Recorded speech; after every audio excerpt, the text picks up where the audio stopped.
CC और जम्मू कश्मीर प्रदेश कांग्रेस में आप देखिए किस तरह से एक दूसरे के साथ लग गई है। बड़ी अपडेट बताते चलें क्योंकि दिग्विजय सिंह को प्रदेश का पर्यवेक्षक बनाने पर विवाद सामने आ गया है।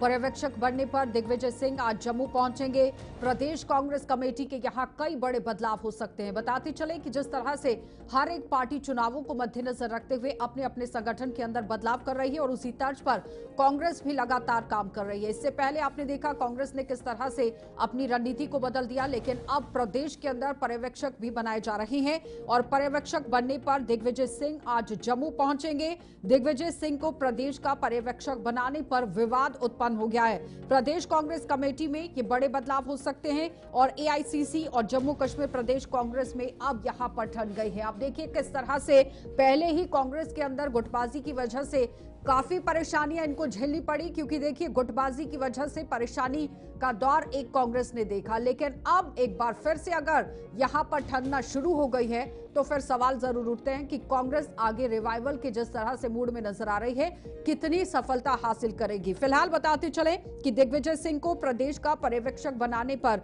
विवाद है। पर्यवेक्षक बनने पर दिग्विजय सिंह आज जम्मू पहुंचेंगे और दिग्विजय सिंह को प्रदेश का जो पर्यवेक्षक बनाया गया है उस पर अब विवाद शुरू हो गया है। एआईसीसी और जम्मू कश्मीर प्रदेश कांग्रेस के बीच में यहां पर एक दूसरे के साथ मतभेद जो हैं वो किस तरह से होने शुरू हो गए। प्रदेश कांग्रेस कमेटी में कई बड़े बदलाव हो सकते हैं। इससे पहले उत्तर प्रदेश के अंदर भी आपने देखा कि भारतीय जनता पार्टी ने अपने संगठन के अंदर बदलाव किया, फिर उसके बाद बीएसपी पार्टी की तरफ से भी संगठन में बदलाव किया गया और अब अगर कांग्रेस की बात की जाए तो कांग्रेस भी बड़े बदलावों के मूड में नजर आ रही है। कई बड़े चेहरों को बदला जा सकता है, लेकिन फिलहाल पर्यवेक्षक बनने पर दिग्विजय सिंह आज जम्मू पहुंचेंगे और किस तरह से बैठकों का दौर रहेगा, क्या कुछ पूरी तैयारियां हैं, इसी पर ज्यादा जानकारी के लिए वरिष्ठ पत्रकार विनोद कुमार हमारे साथ जुड़ गए हैं। विनोद जी, अपडेट कीजिएगा, क्योंकि कांग्रेस के अंदर जिस तरह से पहले ही गुटबाजी थी, लेकिन उसके बावजूद अब अगर प्रदेश पर्यवेक्षक बनने के बाद इस तरह से विवाद उत्पन्न हो गया है। पहले तो दिग्विजय सिंह का जो ये आगमन है वो किस तरह से कार्यक्रम है उस पर अपडेट कीजिएगा।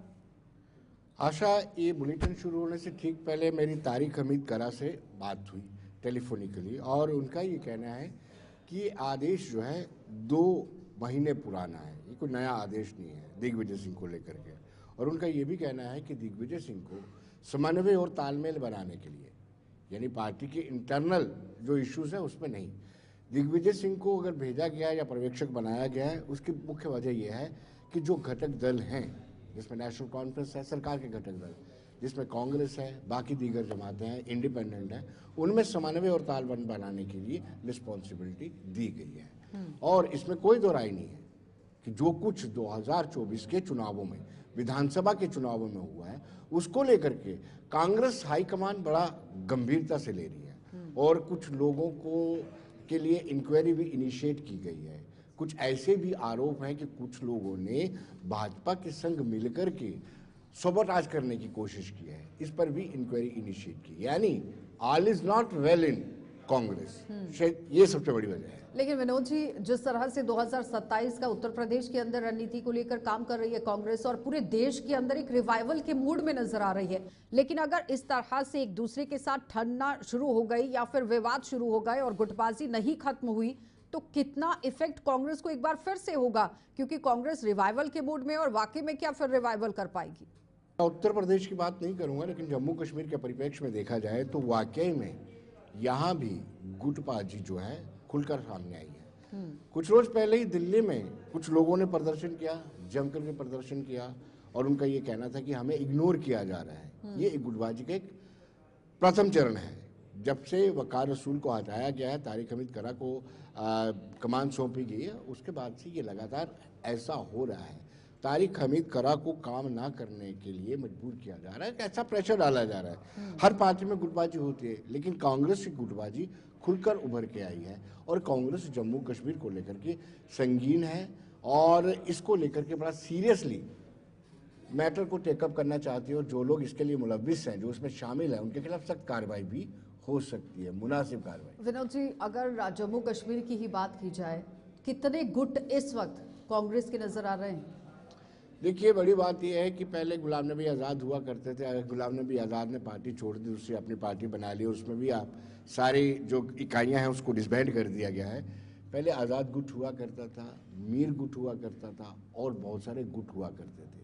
अब एटलीस्ट गुलाम हसन मीर और तारिक हमीद करा यूनाइट है। अगर एक गुट बचता है तो वकार रसूल और दूसरा ये वाला गुट है। अब दो गुटों के बीच में लड़ाई है और दोनों गुटों के सर्वाइवल का इशू है। शायद यही एक कारण है कि कहीं ना कहीं कांग्रेस फूक फूक कर कदम रख रही है। तारिक हमीद करा को काफ़ी देर हो गया अध्यक्ष बने हुए, लेकिन अभी इकाइयों का गठन नहीं हो पाया है, जिला इकाइयों का गठन नहीं हो पाया है। जो बाकी जो ओबीसी कमेटी होती है, एससी कमेटी होती है, महिलाओं, वो सारी चीज़ें नहीं हो पा रही हैं। ठीक है, लेकिन जिस तरह से वकार रसूल वानी का एक गुट है और अब एआईसीसी की जिस तरह जम्मू कश्मीर प्रदेश कमेटी की अगर बात करें कांग्रेस की, तो यहाँ जम्मू के अंदर जब दिग्विजय सिंह पहुंचते हैं तो फिर आगे किस तरह से बैठकें होने वाली हैं, कैसे रणनीति को तैयार किया जाएगा, कौन कौन लोग बैठकों में शामिल हो सकते हैं? बैठक को छोड़ दीजिए, नासिर हुसैन आ रहे हैं आज, वो भी आ रहे हैं जो जम्मू कश्मीर मामलों के प्रभारी हैं और सांसद भी हैं, वो आ रहे हैं। उसके साथ साथ मैं ये भी बताता चलूँ कि कहीं ना कहीं पहले से ही सारी चीज़ें इनिशिएट कर दी गई हैं।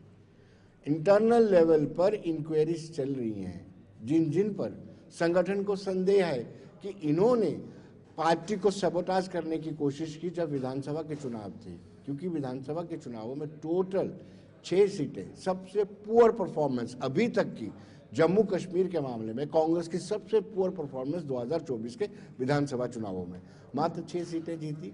और जम्मू संभाग में कांग्रेस का दबदबा रहा करता था। हिंदू बाहुल एरिया में कांग्रेस के एमएलए जीत के आया करते थे और मिनिस्टर भी बना करते थे। मात्र 1 सीट जीती है, वो भी राजौरी से। तो कहीं ना कहीं इस पर चर्चा करने की जरूरत है कि क्या रणनीति में किस तरह का बदलाव किया जाए। हिंदू बाहुल इलाके क्यों आउटराइटली कांग्रेस को रिजेक्ट कर रहे हैं, इसी पर चर्चा होगी। ठीक है विनोद जी, बहुत बहुत धन्यवाद जुड़ने के लिए। तो फिलहाल रणनीति बनाई जाएगी कांग्रेस पार्टी की तरफ से कि आखिर कैसे अब यहां पर चुनाव जो है वो आगे लड़ने हैं, कांग्रेस अपने रिवाइवल को लेकर कैसे काम आगे करना चाहती है, इस पर पूरी तरह से मंथन होगा। आगे